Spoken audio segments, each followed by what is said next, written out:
Oh, baby, it's Losing Sucks, and let me tell you, I am excited for this show. It is time. I'm putting the smackdown of all smackdowns on Travis Masterson. No You chance. caught us on a great night. It is me, Dustin Blanton, along with Travis Masterson. We are Losing Sucks. You can find us over on Twitter at Losing Sucks. You can find us on the interwebs at losingsucksfantasy.com. Now that that's out of the way, we got some things to talk about for Week 7, heading into Week 7 of the NFL season. We got our big picks. We've got some stardom, sit-em, rapid-fire stuff. But more importantly, we've got a hot debate that has been happening between myself and Travis, as he's been erroneously propagating this absolutely horrendous propaganda of Josh Allen being the forever and always 101, even in a redraft single quarterback league. This is absolutely asinine. I'm pulling out the Stephen A. Smith card. I cannot believe what my ears are hearing. I cannot believe what my eyes are seeing. He is out here lying to the people, just throwing out information. I'm here to put an end to it. There's Travis, been a paradigm shift in fantasy football over the last 6 weeks, and I believe, not just because recency bias, that things will change. We will get to what is changing shortly, somewhere in the middle of the show. But Dustin, Thursday night football is behind us. Andy Dalton puts up a huge day. Kyler We didn't Murray have a does gross not. game. We No, didn't have a terrible we had a game. shootout. We had a shootout. That was fun. Some unfortunate picks for Dalton. He could have been over 30 on the night, but all around, the weapons in this game delivered for the most part. Kyler Murray, 17, another sub-20 point performance. That's not what he paid for. Hell no! Oh, hell It's frustrating. It's frustrating to watch Kyler Murray play football right now. And he's frustrated with his coach, but they got the win. DeAndre Hopkins seemed to slide right back into that alpha dog role. Yes, And he did. we are on to the weekend. Yes, So, finally. a couple things that I want to look for in Week 7. We'll go 3 each. I'll start at the top. The return of Tua and the effect on the weapons, specifically the flying fins of Tyreek Hill and Jalen Waddle. Will they be back to what we saw the first 3.5 weeks of the season? Or will things cool down? Maybe we see a more conservative Tua. I'm not really sure what to expect. Dustin, what are you expecting this weekend? Do they pop right back into wide receiver ones, each of them? I think Tyreek Hill you can definitely feel confident about, and I think Jalen Waddle should be a upper tier wide receiver too. He'll creep into that wide receiver one because the Pittsburgh Steelers, I don't know what games they get up for. You know, they got up to shut down the narrative of the Bucs, and you know what? They're still well coached, so there's always that. But I think the Dolphins are going to give us something special on Sunday night. And I think Tua coming back is going to be a big part of that.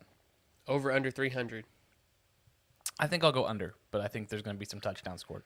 I'll go under as well. Did you see, speaking of the Steelers, did you see Chris Boswell bark at Matt Canada?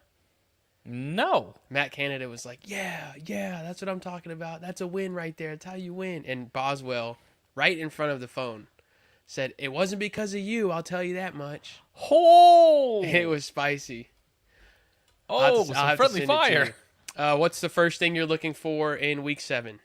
Man, I'm looking for, of course, being a Bears fan, I'm looking to see if Justin Fields can continue to progress. Man, he's turning into in a year where we're really needing some plus side quarterback production. He was one of our darlings coming into the season, and as far as the fantasy community, we thought he could be kind of a break glass if emergency rushing upside quarterback, and we're kind of starting to see that. The New England Patriots are a well-coached defense. They obviously know how to shut down inexperienced quarterbacks, so that's kind of the topper I'll put on top of this. I don't think this is an ultimate ceiling game, but I just want to see that continual improvement.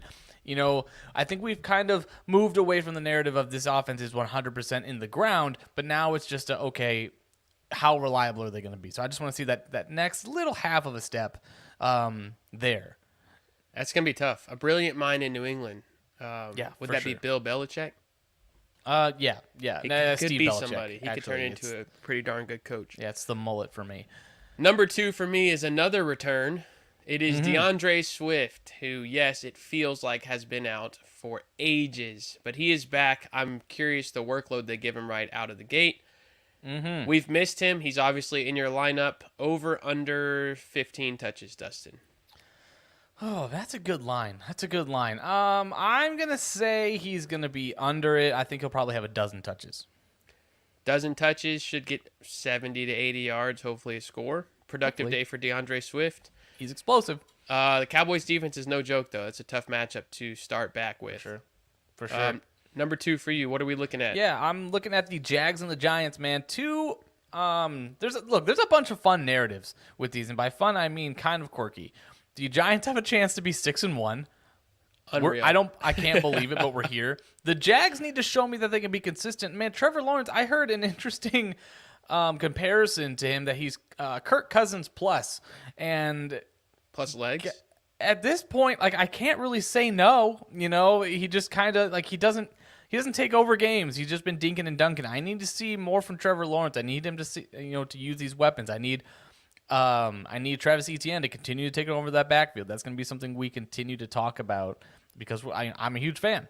But the Giants, man, they just keep winning games, just figuring out how to do it. I think the Giants are going to be this team where at the end of the season they're probably going to be, they could probably be like 10-5 or 10-7 now. Yeah. That's probably even selling them short. They're just a gritty freaking team, man. So they could at the same time not win another game, and nobody would be shocked. And that's wild. That is wild that we're there. But yeah, that's what I'm thinking here. All right, number 3 for me is Chris Godwin. 9.1 points per game this year and a half-point PPR. Will we see big-time Godwin this year? Is it going to start to happen? Everybody expected a little bit of a slow start, but we're headed into week 7, and he's averaging less than 10. That's tough. I traded Godwin away for a Kenneth Walker share 24 hours ago and felt great about it. Interesting. Is Chris Godwin going to be a top 15 receiver from this point? If everybody starts with zeros right now, week 7 on, is he a top 15 receiver? No, I don't think so either. Yeah, it's unfortunate. I mean, this offense just hasn't looked as explosive as it has in the past, and for whatever that reason is, it just I don't see it in the cards. They're not as healthy. They had a great run last year. They're just not the same. So I think they're just having to rely more on the offense in a different way. So no, I don't see Chris Godwin being a top 15. All right. The third thing that I'm looking for in this week 7. The absolutely atrocious AFC West needs to get their stuff together. I just suck right now. They're so, other than the Chiefs, who have been pretty impressive. Yeah. Look, I'll come out and say I was wrong. I thought this was going to be the year that this division stepped up. They've done everything other than that. Every single team other than the Chiefs have taken a step down, it feels like. Yep. And the defense is just, some of them are just absolutely absent. The Broncos are, if they win the games, it's because of defense. Just superstars all over this division, and it's been nothing but a disappointment. And this seems like a get-right week, The Chargers have the Seahawks. They could win that game. The Raiders have the Texans. They could run through them and win that game, And then you've got the Broncos facing a pretty, it's going to be a tougher matchup. I'm trying to remember who they have. I was just looking at it. But the Broncos, man. The Broncos for me, last year we spent the whole year saying it always feels good when the Seahawks lose. Sure. I love watching Russell Wilson lose. That has immediately switched to Denver for me. It has to be you Russell. Like watching? It's the Russell effect. When the Broncos lose, I'm like, man. good. I'm glad they lost. I want them to lose every week. I don't want them to lose every game. Why? Who would you rather than beat? Where you're like, yes, the Broncos beat them. Point, I guess I'm kind of indifferent. Like, I wanted this to be a fun off. I wanted it to be that shootout every single week with these teams, and it's just we're not getting that. It feels terrible. They lost Javonte. Russell sucks and is corny. The receivers suck. There's honestly, no tight end to rely on. I'm like, I don't want any part of this team. The only thing that gives me hope is the Subway commercials. Like, Oh my God, that's the what nail gives in the me coffin hope. for me. For me, it's the leather jacket and it's the sunglasses for me. All right, we'll see. AFC has some work to do. I mean, AFC Yeah. West specifically has some work to do. For sure. All right, moving on. Travis's trade tip tonight. Yeah.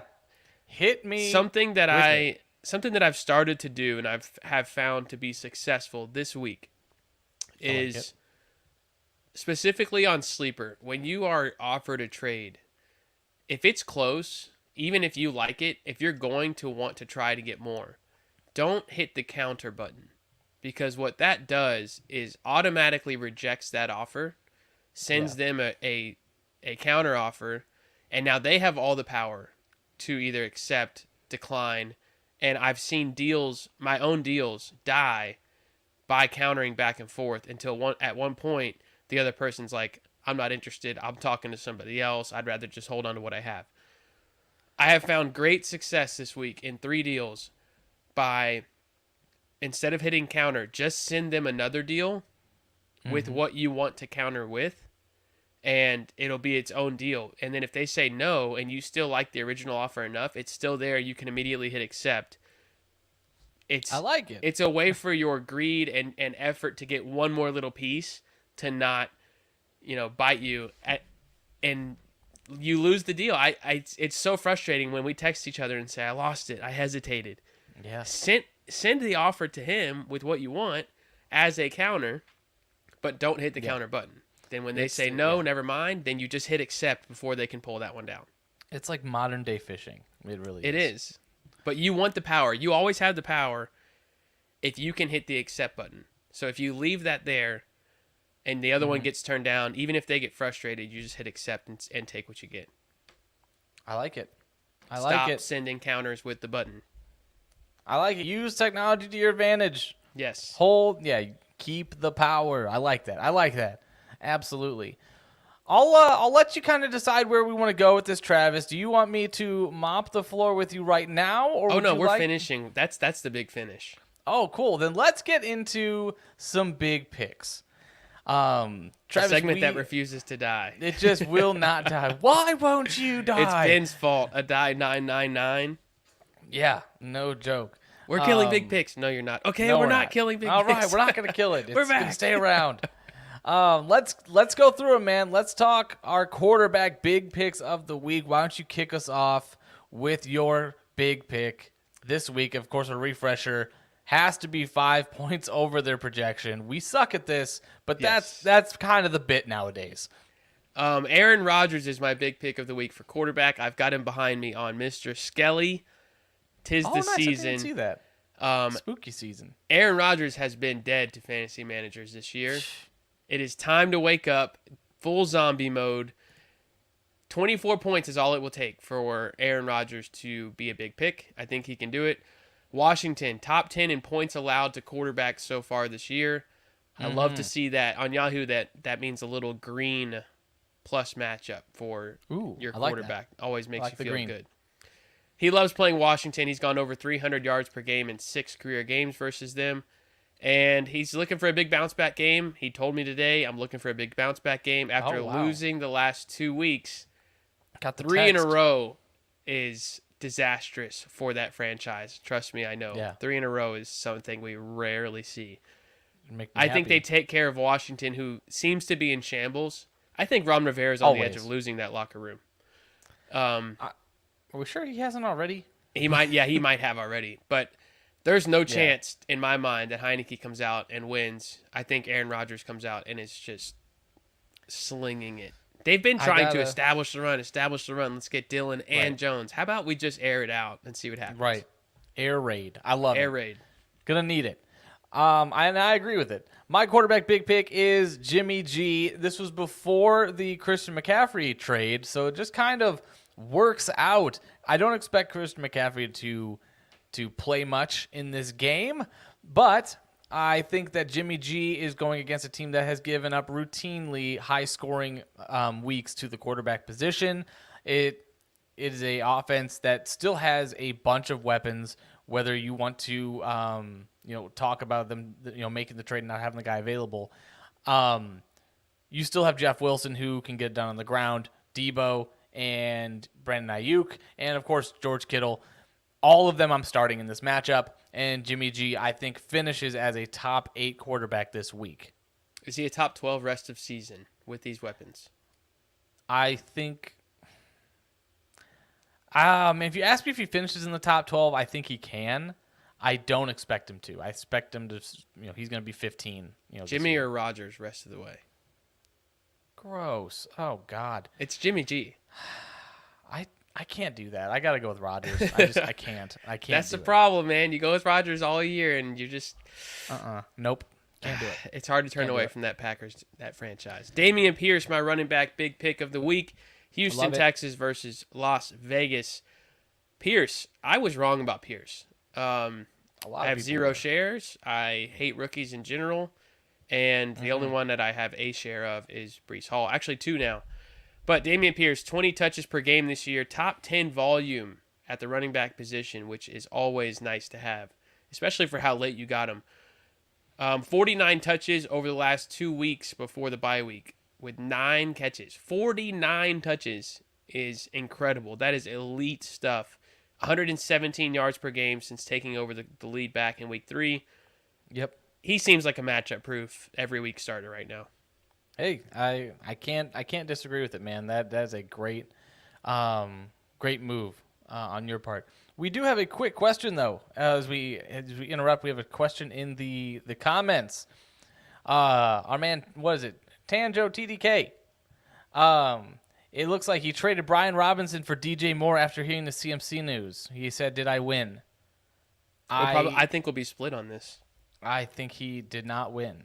I think he did. I think DJ Moore gets out of town, and I don't think DJ Moore is going anywhere. I think that they're why going would to the keep team, that man. if he says I don't want to be here, why would they say yes you do? You're going to keep playing, and you're going to play hard because you like it. Because they have his contract. That's but why. he doesn't have to play hard. I mean, all he has to do is go through the motions. That hurts the team. Like, you might as well get picks, and then you get guys with those picks that want to buy in. They're already gonna get picks. They're like the worst team in the league. I think they keep him. I think they wait for them to draft a quarterback this year, and when that quarterback comes in, DJ Moore is ready to welcome him. So I feel like kind of like what he's saying in the comments, the upside of if DJ Moore goes somewhere, or if Sam Darnold comes back and it's just absolutely forcing the ball to DJ Moore the rest of the year. Sure. How often are you playing Brian Robinson? Brian Robinson, you could probably put him in as a running back too. Flex each week. Every week? I feel like he's maybe a flex some weeks, depending on the matchup. It's a 3-way split. Look, man, they love that guy. They want him to be the guy. They suck. The Panthers suck. That's a difficult question. Okay, so the answer is nobody wins. I knew we would be split on this. Yes. If it's a lottery ticket, I'm fine with it. If you need running back production, you probably should have held on to Robinson. Agreed. All right, my running back big pick of the week is Josh Jacobs. So same matchup as the Dameon Pierce matchup, except for Josh Jacobs is coming off of a bye week. He's rested up. This is going against a Houston Texans defense that is terrible at defending the running back position, and Josh Jacobs happens to be one of the lone bell cows in the league. So I expect a big game out of Jacobs. I would put it as a high likelihood that he scores this week, and they get ahead, and they're able to keep running the clock. So I think plenty of opportunities for Mr. Jacobs in this one. I think he finishes as a top 5 running back choice this week. He's been balling. He was the running back 4 before he went on bye, so I think it's definitely possible. Brandon Ayuk, for me, to go with your Jimmy G start of the week. Ayuk finally arrived to the 2022 season last week. I know it feels like chasing points, as people call it in this industry. I know the buzz is about Christian McCaffrey this week, but in a matchup that is going to, I feel like is always safe to say, is going to be a high-scoring game with Kansas City, Ayuk should get plenty of work. We just saw the number 2 wide receiver in Buffalo, Gabe Davis, have 74 in a score. I feel like that's a very attainable line for Ayuk, who should be more involved than Davis even was. I feel like Ayuk should touch the ball 5 to 8 times, 75 to 80 yards in a score. Should be a fairly safe line. You can't rely on the score, but I feel like in a game where they're coming from behind pretty much. Maybe they won't be coming from behind. Maybe I it's think it's going to be close. yeah, maybe it's 24-27, but I think both offenses are going to be fine. So I think Ayuk gets enough. I like that. That's actually not unrealistic. I think that there's a good chance that this defense for San Francisco is able to hold Kansas City in check. So we'll see. My wide receiver big pick of the week, none other than the Lazard himself, Alan Lazard for the Green Bay Packers. Aaron Rodgers, of course, like you said. Look at us. they're We great. need each other. I need you, man. I need you. But yeah, Alan Lazard. He is going again, like you said. Let me restart. Washington's awful against the quarterback position, but they're even worse against the wide receiver. And I think Aaron Rodgers, like you said, is looking to right the ship. And I think Alan Lazard is the guy to help him facilitate that desire. So I expect another big game, probably 8 to 10 targets. He's probably going to see 75 yards and a touchdown in this one. He's going to have a nice game, and you're going to be glad that you have him in your lineup. Absolutely start him with confidence, as I have to in many, many leagues. And then I'll just kind of keep on rolling through the tight end position, Travis, because for whatever reason, we've chosen to always end with the tight end. Tradition. Mine is Evan Ingram. He is playing the Giants in a huge revenge game narrative. He also has been receiving a nice, comfortable target share each week. He did have a couple targets last week. That was kind of a fluke. I'll give him one oopsie game. I think he'll get back to 5 to 6 targets. He's going to end up with I expect him to score in this game, and I expect him to have roughly 50-60 yards at least. So I think they're going to get him involved. I think that he's going to be a favorite target of Trevor Lawrence again, and I think that's going to be a nice game. I think if in a world of bye weeks and you're looking for tight end streaming, Evan Ingram is not a bad option. I like it. My tight end big pick of the week, David Njoku. Top 5 tight end in targets since week 1. Which Love that. That is the volume. You can't ask for anything but volume Really from glad I that dropped position. him. Really glad. Did you cut him after week 1 or a couple weeks after? Yep, after week 2, dropped him. Oof. Yep. 77 yards per game over the last 4 weeks. The man is settled in as a big part of this offense. He is a very comfortable start in any format, especially PPR with the volume that he's getting. Keep rocking and rolling with David Njoku. Dustin, before we get to the grand finale tonight, I want to hit you with some stardom, sit-em, rapid-fire questions. Those of you who are in the comments, those in the comments, always welcome to let us know your opinion on these. All right. We'll start with San Francisco. With the addition of Christian McCaffrey, do you think 3 days later you can still start Jeff Wilson versus the Chiefs? Well, I just said that Jeff Wilson should be startable. So I think he's going to still get the bulk of the work. So I will say Jeff Wilson is someone you can start this week only. All right. David Montgomery, that name seems like, oh, yeah, for sure. But it's New England. And they are tough. So what would you do with David Montgomery? Who would you start over him of around equal level? Around David Montgomery? Yeah, that RB20 range. Brian Robinson or David Montgomery? I would James Robinson or Montgomery, those type of guys. I'd go James Robinson over Montgomery this week. I'd probably go both those guys over David Montgomery. I think this offense is going to be stifled by this New England defense. They're gonna. Yeah. I mean, that's what I expect. So, and then you have Khalil Herbert. So I would sit David Montgomery this week if you can. All right, Zeke Elliott coming off of a pretty decent day with a touchdown. Now gets the Detroit Lions, who have been very friendly to anybody in fantasy football, especially at running back. Yes, the answer is yes. Start Zeke. Start Tony Pollard as well. I'm starting them both. All right, Terry McLaurin. First game with his old buddy, Tyler Heineke versus Green Bay and Zaire Alexander. Oh, hell no.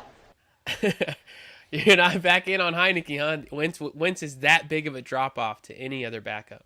No. There's no chance I would start Terry McLaurin in this game. Yep, I agree. Sit him.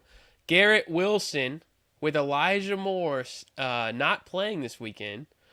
Is it Garrett Wilson or is it Corey Davis for you versus Denver? Twist, the option is neither. I think this is going to be terrible. Denver's a great defense against fantasy producers.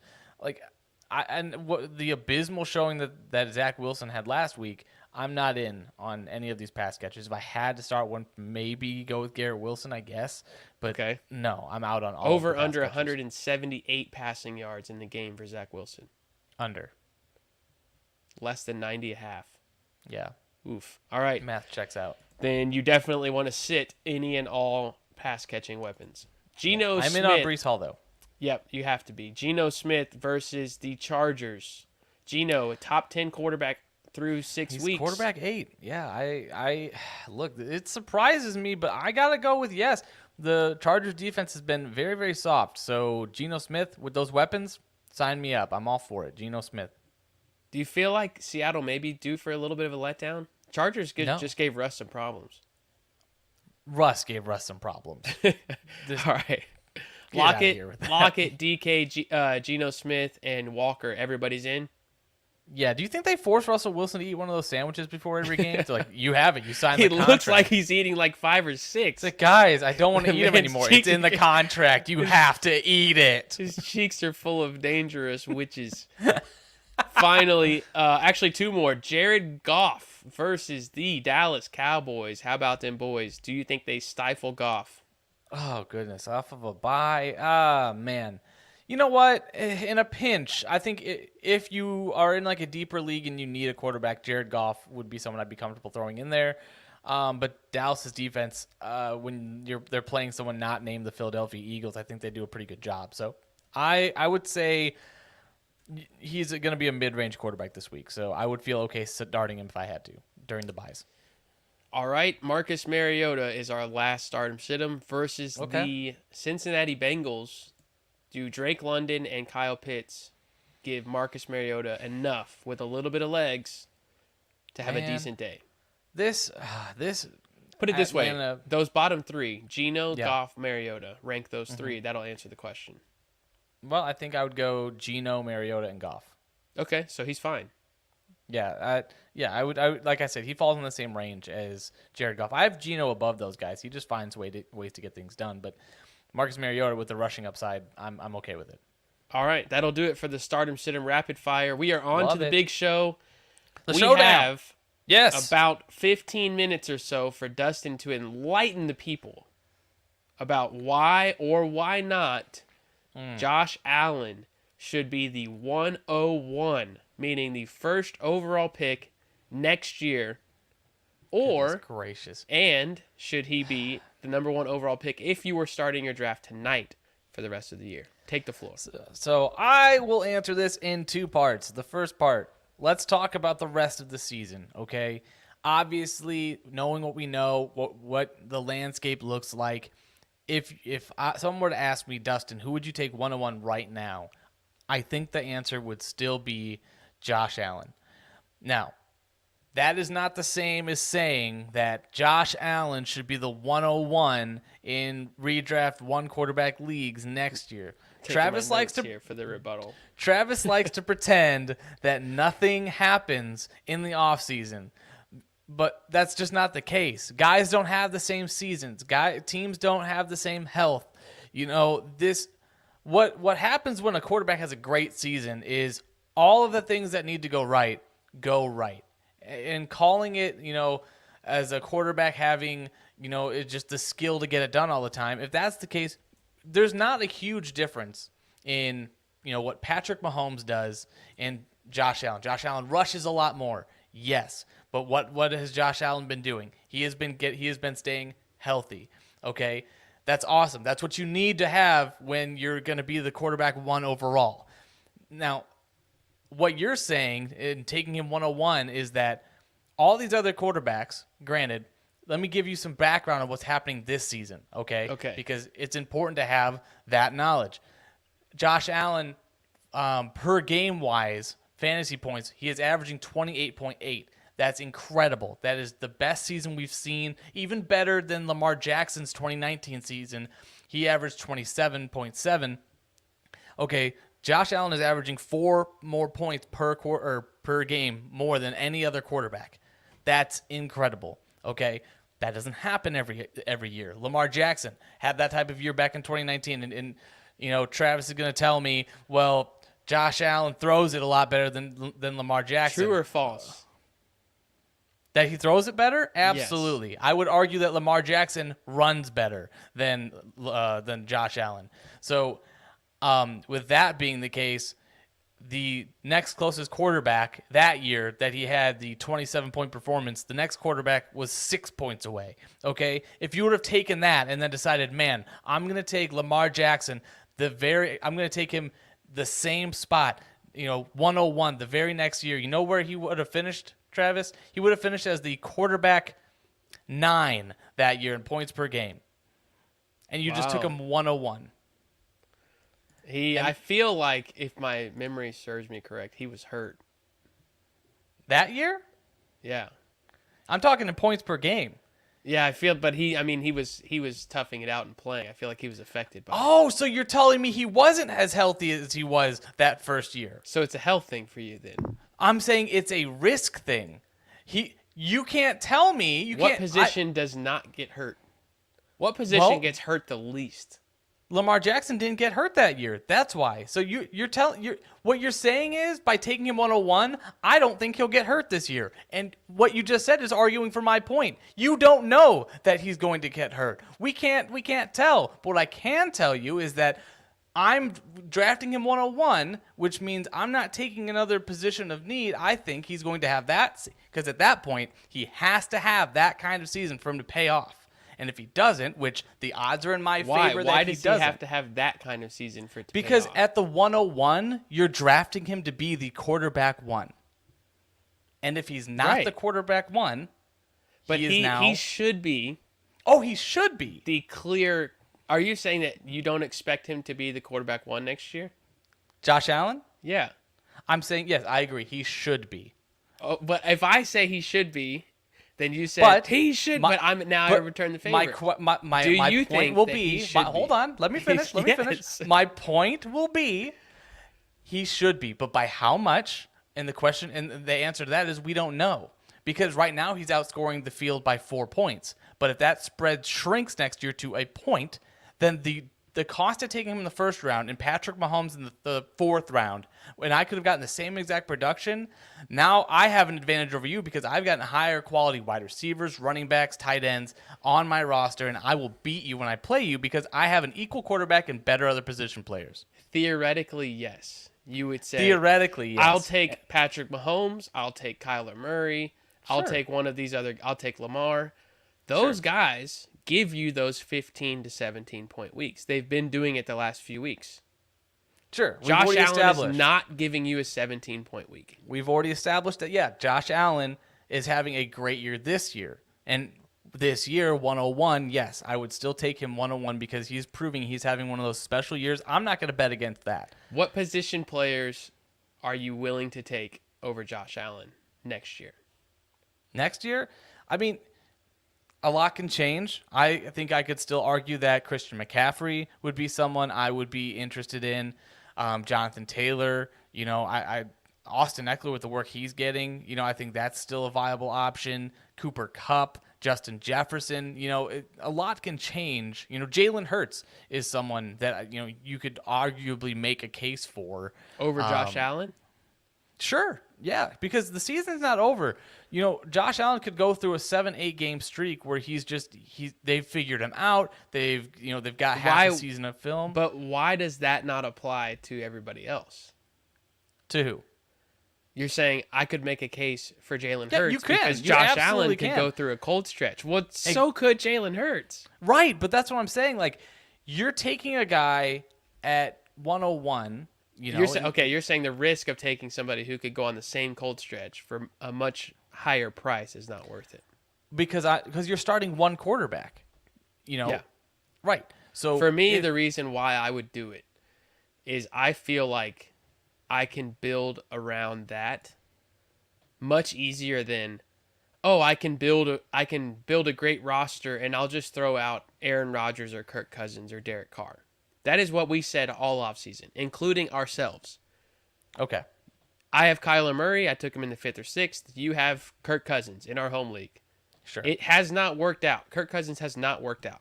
True. Had you taken Josh Allen in the second round, you'd probably be 4-2, 5-1. I know it's Possible. because he's having a great season, but Yeah.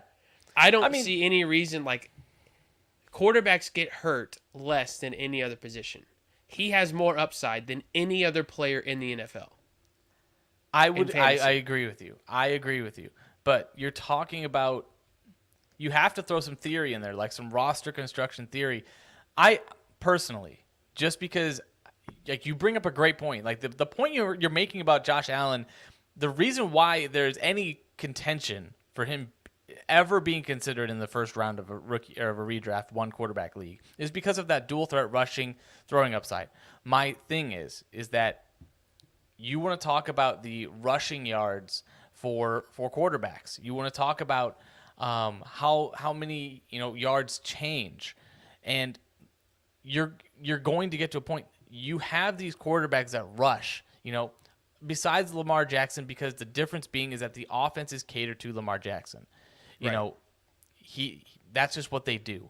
Josh Allen he's closer to a pocket quarterback that also just decides, F it, I'm going to run, and he happens to be an extremely talented runner. Him and Lamar Jackson are not the same.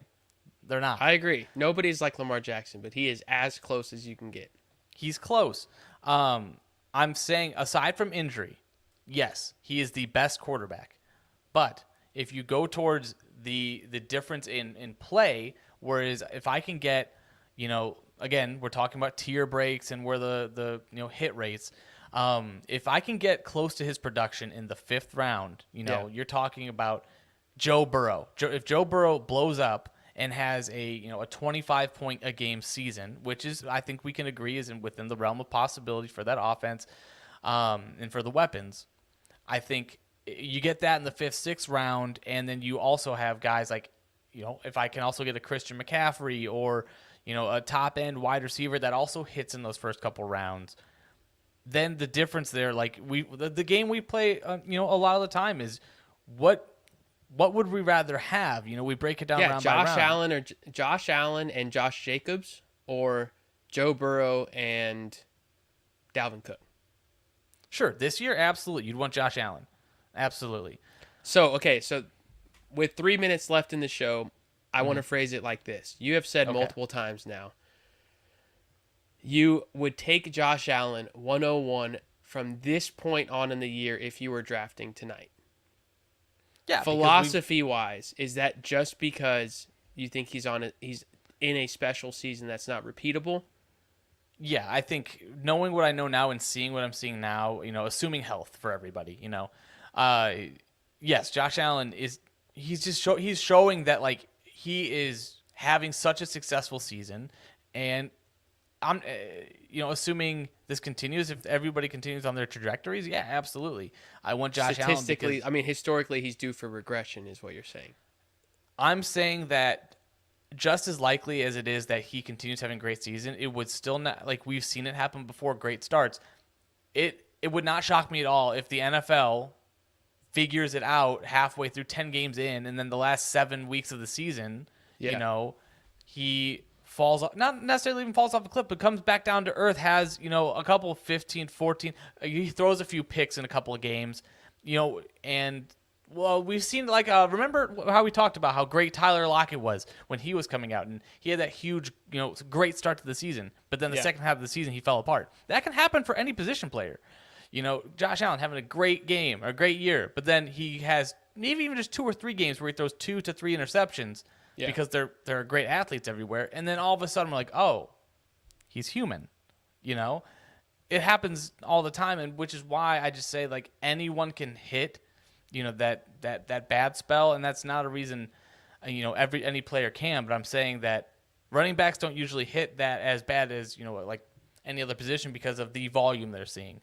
It's not like we're gonna see, like, oh, well, this is a bad team, so they're not gonna, like, they're gonna throw it so much less to where, like, if Josh Allen were on a bad team, would you want him any less than if he were on just an okay?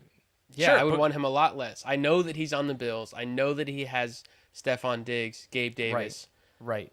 I know that that system is working and Right. he's getting better every year. I don't Sure. see a reason why Right. it's Josh Allen comes back to the pack. He Well, shouldn't then it comes come back. He's not it comes coming back to the this pack. question then: if Josh Allen loses his weapons, and then he's having a bad season, are you then not allowed to pick up another quarterback and throw him in? What do you mean? I'm saying, like, if I lose my 101, and am I going to get anything like replacement value for the 101, like Christian McCaffrey, Jonathan Taylor? No, Yeah, probably you not. absolutely can. You can get Kenneth Walker, who should be up there. We talked about Cordarrelle Patterson was RB4 before injury. Sure. And that's why my argument is you take Josh Allen, you don't worry about that position the rest of the season. You can find pieces. If you just draft running back and wide receiver pretty much the next 12 rounds, This is, yeah. your net is cast wide enough to hit on enough people to where when he's giving you 30 a week, those other 10 guys or other 9 guys in most formats only have to combine for Right, but other guys 70 or can 80 have, points. But I'm saying, like, you can get a guy, like, are there 3 other guys in this league that can produce like Josh Allen? Sure. Absolutely. Not consistently. Of course, because like Josh Allen is having a special season. Other guys can have that special season. We've seen it before. When Patrick Mahomes was having his incredible game or his incredible season, Yes. everybody he It was was throwing 50. up 40. Yeah, it was 50 plus touchdowns. Exactly, but you didn't go and draft him in the first round the next year. Because that kind of touchdown, like historically, you don't see that. The thing with Josh Allen is the legs are so much. Like Josh Allen would be great without his legs.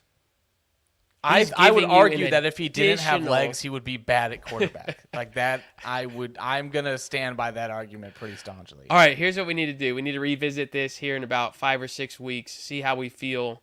Maybe This is Josh not- Allen yeah. starts to come back. It's an ongoing conversation. I'm excited for the offseason to talk about this, Yes. assuming everything works out. This is going to be a lot of fun as a narrative that we continue talking about. I agree. Thank you guys for joining us on this Friday night. Dustin, you can bring us out. I got to Man, run. I yeah. wish we could hang out all night, but It's been a great time. Travis has got to run. Thank you all for listening and watching. Make sure you follow us on Twitter at Losing Sucks and on our website over at losingsucksfantasy.com. Thanks again. We appreciate each and every one of you. And remember, losing sucks. Don't do it.